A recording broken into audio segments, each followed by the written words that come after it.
What are some true-life horror stories? I am looking for some horrifying or gruesome incidents that have actually happened to people. When I was in my early 20s, my date and I decided to go to the Sail Inn in West Sacramento to play pool. We'd been there before and enjoyed speaking with the bartender. I can't recall her name, but she was a beautiful, engaging woman. This particular night, we walked in and noticed the pool table was occupied. There was a man and a woman shooting a game, so my date bought us some drinks while I watched. After a few minutes, the man noticed me and struck up a conversation with me. When my date came over with our drinks, the man asked us if we wanted to shoot a game with them. It didn't occur to me at the time that his female companion hadn't yet said anything. We said yes, so he racked up the balls, and we played against them.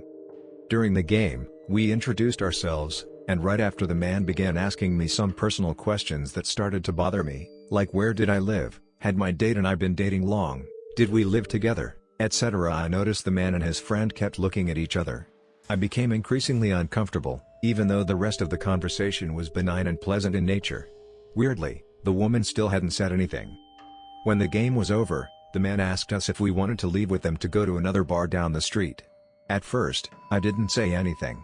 The guy asked us again, saying they discovered a cool bar not too far from where we were. My date and I looked at each other, and before he could say anything, I blurted out, "No thanks, we have dinner plans." We in fact did not have plans, but my date didn't argue with me. I think he saw the look of panic on my face. We both grabbed our jackets and got the hell out of there. By the time we walked out the door, the hair was literally standing up on the back of my neck. When we got back to my truck, my date asked me what was wrong. I told him I got a horrible feeling from those people and just knew we had to get away from them. I told him it was weird that he asked us to leave with him when he didn't check with his date first. He shrugged and said okay. I think he thought I was crazy. A few days later, when I opened up the afternoon paper, there was an article in there about a woman from West Sacramento who'd been found murdered. I didn't think anything of it until I got to the page where the article was continued, and the picture of the woman practically leapt off the page at me. It was the beautiful bartender from the Sail Inn. Apparently she'd been kidnapped, raped, and killed the very night I was there with my date. I was totally creeped out and thought what a crazy coincidence that was, and how sad it was that she had died so horribly. It wasn't until a month or so later that I realized why I had gotten so upset that night, and had just been arrested for the bartender's murder, along with the murders of several other people, 4 of whom were couples. There on the front page of the Sacramento Bee were the pictures of the killers, Gerald and Charlene Gallego, the very couple who invited my date and me to go with them to another bar. And apparently, this was one of the ruses they used to get their victims into their van. My heart did flip-flops in my chest as I read the article. Not only had we been targeted as their next serial killer victims, when we turned them down, they selected another target because of me. I have lived with both relief and guilt all my life because of this. Intellectually I know it's not my fault the bartender died, but I've always wondered how different the world would have been had she been able to live out her life, even though I would have been gone myself. Needless to say, that was the end of my bar date experiences, for a long time. Postscript, I just found out Charlene Gallego has been living in Sacramento under an assumed name. Apparently she was paroled there after serving her prison term. She has been making amends for her horrors by performing works of charity. Gerald Gallego died in prison before he could be executed. I know good old Jerry got what he deserved, but I'm not sure how I feel about Charlene living as a free woman. She claimed on the stand to have been manipulated by Jerry, which is why she went along with the killing spree. Maybe that's why she never said anything in the bar, maybe she was under his complete control, so much so that she couldn't even speak in public. I would love to have a private chat with her. This real-life incident was told to me by my friend at around 1 a.m. midnight near the Library Road in Trichy. The incident took place somewhere in Bihar, the exact location is unknown to me. My friend's grandfather, a politician, was traveling in a car at night. This was at a time when many did not have the luxury of a car, and there were no proper roads. To reach home early, my friend's grandfather, uncle from here on, asked the driver to take a detour, a road which was not frequented by people at night because of rumors of supernatural activities. He, being an educated person, did not believe in the rumors and took the logical decision. After going further for around some 20 km, the driver saw a woman asking for a lift. The driver looked at Uncle. Uncle ordered him not to stop and continue driving. They passed the woman and continued further. It was after crossing a certain distance, Uncle noticed something outside. The woman's face was clearly visible from the window, and she was literally running at the speed of the car. She turned her head and looked at Uncle and told him he should have stopped. The shock was too much for the uncle and he died of cardiac arrest. The woman spared the driver, telling him he was just following orders. P.S. This story was first told by the driver to my friend's grandmother and was passed on to my friend from there when he asked his grandmother to tell a good horror story. I am going to share something that I have never shared before socially, hence the anonymity. It is not exactly that horrifying, but scary enough to be a first-hand experience and change your perspective. I apologize beforehand for any digressions and if it's too long and non-dramatic. My apartment, Musicher Strasse, Munich, Germany, 21st of April 2014. I had just come back from my trip to Barcelona and was dead tired. I was interning in Munich and used to travel on weekends. I was texting my girlfriend the pics I took from my phone of the historic Spanish city and was lying to her that the trip was boring as she wasn't there with me. It was 8 p.m. Apartment was a mess and I still had some energy left after all the drinking and traveling that weekend. I cleaned up the room with all the energy I had left. My other flatmate was never home as his 40-year-old GF was pregnant. That was his horror story tongue. I usually locked the door and turned all the lights off, before finally going back to my room at nights, as it is rude to waste energy in Germany, unlike here in America. I was texting while laying down in bed when my body decided to give up and I dozed off unaware. 2:30 a.m., same night. I was in a dreamless sleep until I hear someone whisper. At first I could not understand what exactly were the words. The whisper soon started getting louder, still whispering, "Alf." My sleep was disturbed but I wasn't completely awake. Alf. The whisper started growing in volume and felt closer. I could feel the moisture around my ear. This continued for a minute or two until I slipped out of my sleep with pounding heartbeat when a final loud angry deep voice right next to my ear went off. I woke up, sat up on the bed shocked. To be honest, I was a little scared but there was nothing weird in the room. I realized that I had fallen asleep and my lamp was still turned on. I thought, maybe my mind is unconsciously trying to wake me up and turn off the lamp. Energy conservation by S. So, I got up and turned off the lights and hit the bed again. My heart was still racing. As I am about to sleep again, I see at the bottom gap of my closed room door. I could see light seeping in. A quick shadow in the light had grabbed my attention. I decided to go and have a look around the house to see if my flatmate was back and might have turned the lights on. I opened the door to find that all the lights/fans/appliances were turned on by the switches. Each and every room. Even the bathroom and balcony. "Sven? Are you here?" I asked with a loud stable voice. I was hoping he was back and checked his room to find he is not there and soon checked the lock of the main door and it was locked. I still have no idea how I gathered the courage that night. Mumbling prayers, I started switching off all the lights. That night I was faster than light. Within a few seconds, I turned off all the lights of the apartment and finally ran back to my room and turned off the lamp once again and hit the bed before my room was dark. I was terrified and forced myself to sleep again by convincing myself that I was the one who might have left the lights on, which was highly unlikely. The rational engineer self of me convinced myself that I might have forgotten somehow and forced myself to sleep. The next day, I started off my day normally. Had bought some gifts for my girlfriend and took some pictures of the same to send it to her later. I came back from work in the evening and thought of sending the pictures to her. And there it was. The most terrifying moment was when I opened my camera pictures folder. I had pictures of me sleeping taken from the front camera with a blur in front of my clueless sleeping face. 3 pictures of me sleeping and 4 pictures of the room, all between 2:14 a.m. and 2:17 a.m. I was numb and remembered the whole of an lights incident that happened the previous night. I thought of rationalizing again, but this time I gave up. If I am asleep, I had to unlock my phone, had a complicated pattern swipe to do that, then open the camera app, take my pics with eyes closed without missing my face in the frame, then switching to back camera and taking pics of my room. I sometimes sleep talk, but this was out of the question. I could not sleep for days. Maybe my fear was induced somehow, but I felt someone watching me all the time. I decided to track the incidents and would deliberately arrange furniture and stuff in my room in a certain way and take a picture before leaving for work. The confirmation that there was someone/something else present was certain when almost every day when I came back from work and get into my locked room, used to lock it with my separate key so that no one can enter if at all it was a prank, and found either the chair or the laptop or the light/fan was on/or at the different place or orientation from how I left it before leaving for work. I got a clear warning and decided not to investigate further, and before I turned crazy, I decided to leave the apartment and live someplace else. It was not a surprise that within a week Sven said he never got good vibes from that apartment and had decided to leave too when I told him I wanted to leave. Within 2 weeks both of us were out of that place. Back in the day, my grandpa used to go to the nearby town from his village for various purposes, leaving early morning and returning by night. The town was about 15 kilometers from the village, and then, the rural areas were not much electrified. Through the outskirts and the fields, it got difficult to see the path and reach the village after it got dark. Being a relatively rich man, he had helped many fellow villagers. One such person was Shankar, a farmer, who owed a huge debt to my grandpa. Grandpa had lent him a large sum of money for the marriage of his only daughter, and at a time of dire need. As such, he respected and revered my grandpa with a lot of gratitude. One day, Grandpa got very late while coming back. He couldn't see the road and lost his way. It being the rainy season, he was finding it difficult to reach the village through the puddles.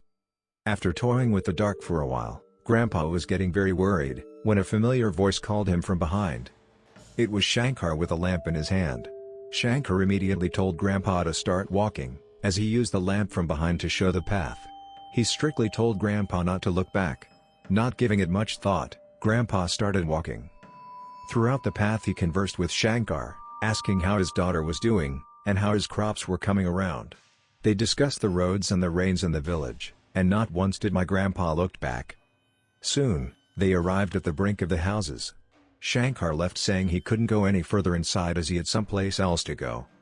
Grandpa went on by himself and kept walking until he observed an assembly of people standing, discussing something. When they told him what they were discussing about, Grandpa froze. Shankar had passed away that day. It wasn't someone who had shown him the path. It was something. Shankar had returned from death to acknowledge his debt and provide help to Grandpa when he needed it. It has happened to me when I was in the first year of my B.Tech in 2008. It was my first semester in the institute and I was leaving for college to attend the annual Viva exam. I recently started driving a two-wheeler and I was always extra cautious whenever someone sits behind me.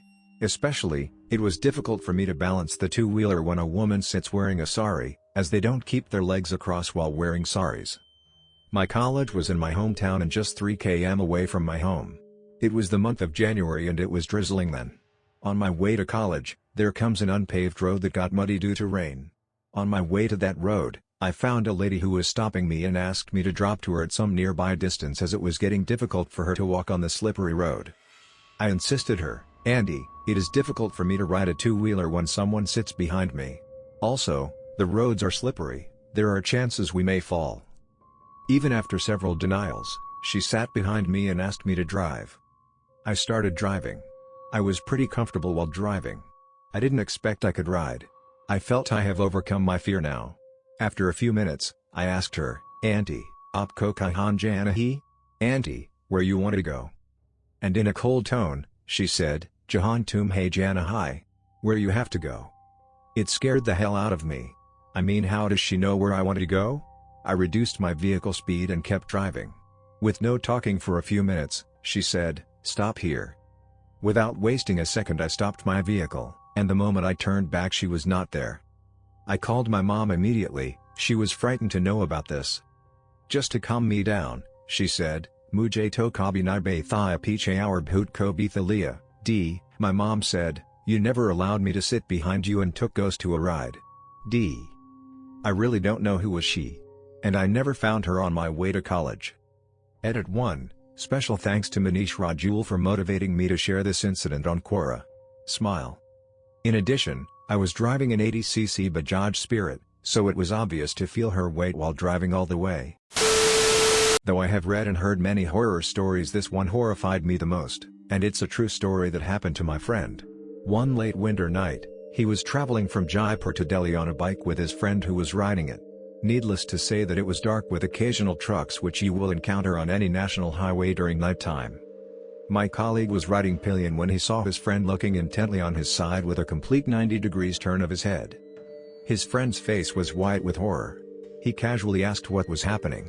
His friend asked him to just shut up. Confused and panicked, he just kept quiet till 10 to 15 minutes when his friend stopped at a temple which was lit. They were just walking to the temple when an old man asked his friend, "You saw her?" His white with a horrified face was enough of an answer. So the old man asked them to pay a visit to the temple and carry on with their journey. They did as he told and continued. It was only when they reached their destination in the morning that his friend had the guts to describe what he'd seen. He said that he saw a woman dressed as a bride running with their motorcycle facing him. First, he wondered how she could catch up with the bike's speed. It was only then he realized that she was not human. He froze with anticipation as to what else she could do and was unable to avert his eyes from her expressionless face. So he spotted light and stopped there. Imagine, for 10 minutes or so he kept looking at a supernatural creature while riding a bike. My colleague saw or felt nothing. This story sort of reinforces my belief in the presence of spirits as it happened to someone I know. That thought fires up my imagination when I am in any horrifying situation. I have had only one memorable horror experience in my life so far, and although there may be a psychological explanation for this which I haven't come across yet, it really shook me up. Nonetheless, when I was 12 years old I found myself in the wrong by not going to sleep early that night. I was told by my mother that I was never allowed to sleep in the same bed. My mother, grandmother, and grandfather stayed together as my dad was in the UK, with my grandma at night by myself. I heard from somebody she crossed paths with a bad spirit, but nobody would tell me much about it as I was only 12. I didn't give it much thought though, as my grandmother loved me a lot and I always wanted to be around her more than my mom. This day I remember very clearly, even though it was a long time ago, as the events that happened just pinned to me as a child. I recall my grandmother telling my granddad that her chest felt heavy and she wasn't feeling too well. My mom kept me close by her side during that day, and as a child, I didn't think much of it. My grandmother laid in bed all day. I was watching TV with my granddad. It was around 11 p.m. My mom suddenly called on my granddad to come quickly and I followed behind. I saw my mom struggling to hold down my grandmother's hands. Her hair was all over the place and her eyes were scarily wide open. My granddad went and held down one hand and my mother took the other. She, grandmother, started stomping her feet on the bed violently. I was terrified and curled up next to my mom. She did 7 things. I remember counting. First, she started laughing, in a deep voice that in no way a woman could do by herself. She did this continually for 5 minutes while swearing out at my mom and granddad. Next, she started moving her eyeballs all over the place and gritting her teeth. They were big. Then she started crying. In a child's voice she cried and cried just as a little girl would. Then she started swearing again and threatening that she would destroy the whole family and kill everyone. Next, she, or the thing, started shouting. It was a rural area and everybody was asleep so nobody heard. The other 2 things she did I cannot remember, but this lasted till about 12:30 a.m. and all the while my mom and grandpa were trying to stop me from crying and also trying to handle my grandmother. When the 7 stages stopped, it was as if something left her body and my real grandmother came back alive. When she woke she had no clue about what had happened and was just confused. I couldn't sleep without the lights on and my mom right beside me for a week straight. I was terrified. Recently, as I'm older, I found out that this started happening to her after a year of getting married to my grandfather, and at the start, this would happen 4 to 5 times a year. Sometimes she would be found walking into the woods and wouldn't respond when someone called her name. One time somebody caught her walking into the river in the evening and had most of her body immersed in water, was going deeper until the guy called her and realized what was happening and had to get people to pull her out the water. It slowly decreased happening and it's not happened to her in the last 5 years. She's in her late 70s now. Our hostel in medical school happened to be just the opposite of a nursing hostel. So our rooms overlooked the quarters of the nursing hostel. Needless to say, we guys were quite excited initially, but gradually the excitement died when we discovered that it was a senior nursing hostel. My room happened to be at one end of my hostel. From my window, you could see a room at the end of the nursing hostel corridor, which was marked the storeroom. Nobody stayed there, of course. One night I came back from my duty. It was a long day, and I was extremely tired. I freshened up and sat by the window sipping some cold drink. It was a hot summer night, around 2 a.m. I suddenly noticed that the storeroom light was on. The door was closed and so were the windows of the storeroom, yet I could distinctly make a shape of a lady inside the storeroom through the window. The glass was ground glass. That lady appeared to be roaming around in the room. She appeared to be moving in circles and was abnormally fast. That was weird, I remember thinking. Since who would be there in the storeroom, especially at that time? But I was too tired that day, so soon I finished my cold drink and went to sleep. The next morning I had classes as usual. While returning from classes, I found a couple of police vehicles parked outside the nursing hostel. I was curious and inquired. The officer told me last night a nurse had committed suicide by hanging herself from the fan in the storeroom. The lady I had seen was actually going to commit suicide. This isn't exactly a horror story but rather something supernatural. All of us are aware out-of-body experiences, OBE. For the uninitiated, OBE is an experience that typically involves a feeling of floating outside one's body and, in some cases, the feeling of perceiving one's physical body as if from a place outside one's body. It generally happens to people during sleep, near-death experiences, or sometimes even after extreme physical efforts. You can read about it here. Out-of-body experience. This incident was narrated to me by a friend's aunt who happens to be a doctor. She and her husband, who's also a doctor, run a hospital in the city and had experienced this weird event.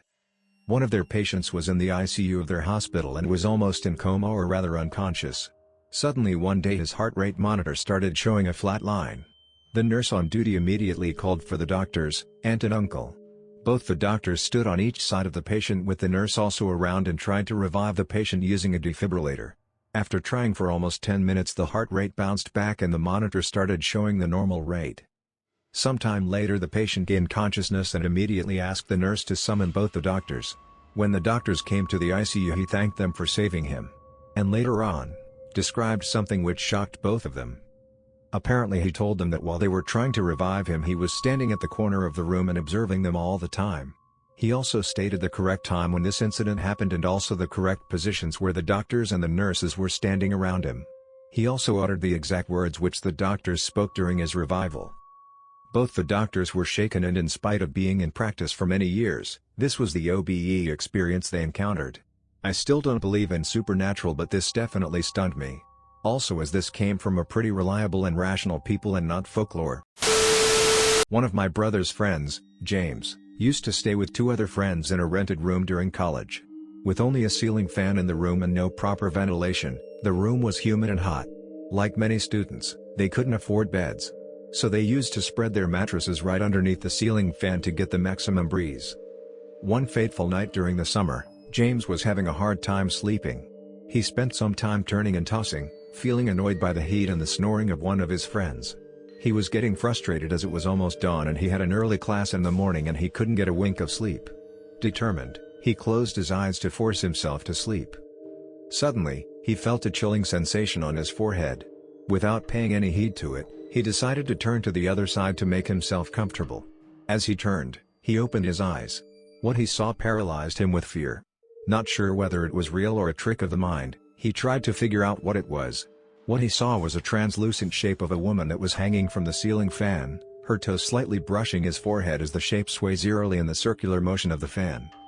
He needed someone to assure him that it was not real, that it was just the heat, that it was nothing but a feverish hallucination. So, with his eyes still fixated on the translucent figure, he nudges the friend who was lying next to him. After quite some frantic nudges, his friend whispered, "What?" James asked if he sees anything hanging from the fan. His friend suddenly turned towards him and replied, "Shh. I have been looking at it for the past half hour." I never believed in all this, but at times you just can't neglect the presence of something's around you. Sorry if it's a little long. This is when I moved for my studies and I was staying in a hostel. The hostel had a railway line just behind it and we would always be disturbed the rattling noise of the train passing, at the same time shaking our windows. I had my room on the 4th floor and it was a 3-sharing room. I still remember that 3 to 4 months had passed and one night I and my roommates heard a bad screeching voice of a woman. We thought it was some girl in the hostel, but it was something difficult to neglect. We ignored it the first time, but then it continued for nights. Going to get water had become a pain. But till that time I still had the guts to get through this. I always felt as if someone was walking with me. This continued and then I moved to the ground floor with a friend of mine. And what happened with me there, was something I can never forget. I would daily see a lady standing in the corner of the room and she would just keep observing me, but she never came close to me. I had sleepless nights back to back with no clue as to what to do, whom to talk to, and then one night I just saved myself from a heart attack. I was almost asleep and turned on my bed and I saw a small child sitting and looking at me. I was numb. Cold. I moved my hand thinking it was just a vision, but it was still there. Finally, I walked up to my warden to talk about this, and here is what she said.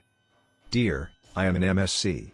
and never believe in all these things, but a long time back there was a train accident that happened to take the lives of many people, and it happened on the same railway line which runs behind the hostel. After that event people have experienced such things. But be strong and never let these things overpower you. Have faith in God and nothing will harm you. Proof for that accident. Conor disaster. P.S. I have goosebumps right now. Thank you for watching, I hope you enjoyed it. Be sure to let us know in the comments below. If you encounter any similar situation or heard similar stories, please share it with us. We want to hear about it. Subscribe for good karma.